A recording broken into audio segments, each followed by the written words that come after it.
Sunny weather around here on this first day of spring is just fine. Of course, would be great for the Ohio primary, but that's not necessarily translating to a surge in voting today. So far, we are hearing turnout is low. WLWT News 5's John London live for us in Norwood tonight to give us a look at how low. Maybe, who knows, John, maybe a lot of people are going to come after work tonight. Yeah, well, that is the hope. I can tell you there are some places where you could roll a bowling ball through the polling place and you wouldn't have to worry about injuring anyone. But however many votes are cast, this is where the votes will be counted here at the Hamilton County Board of Elections starting 3 hours from now.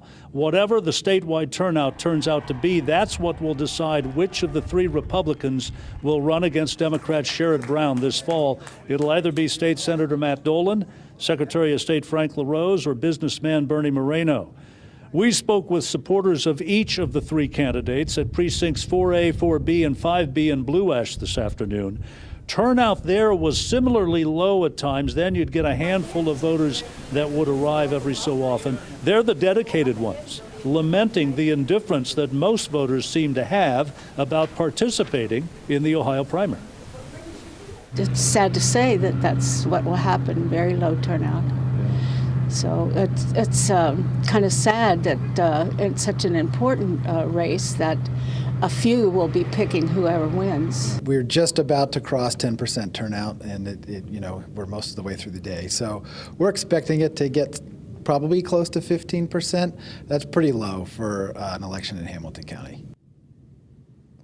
And of course, there's a theory out there that since the nominations at the top, at the presidential level, are set for November, not as many people are as motivated to come out and vote in the primary, even though there's a national interest race, one of great significance on the GOP side, that three-way race for the Republican Senate nomination between those three candidates. Live in Norwood, John London, WLWT News 5. So, John, what's the thinking on who might have maybe an advantage with a low statewide turnout in that Senate race we've been talking so much about?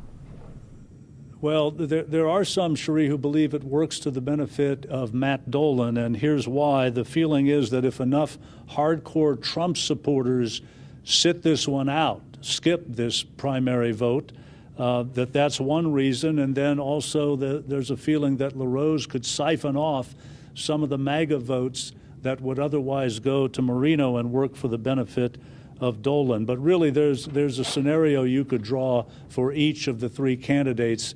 One thing we do know, we talked to David Niven, political analyst up at the University of Cincinnati, and he says the early vote might offer a clue that if Moreno takes that early vote, that he might end up with more support than what the polls suggested.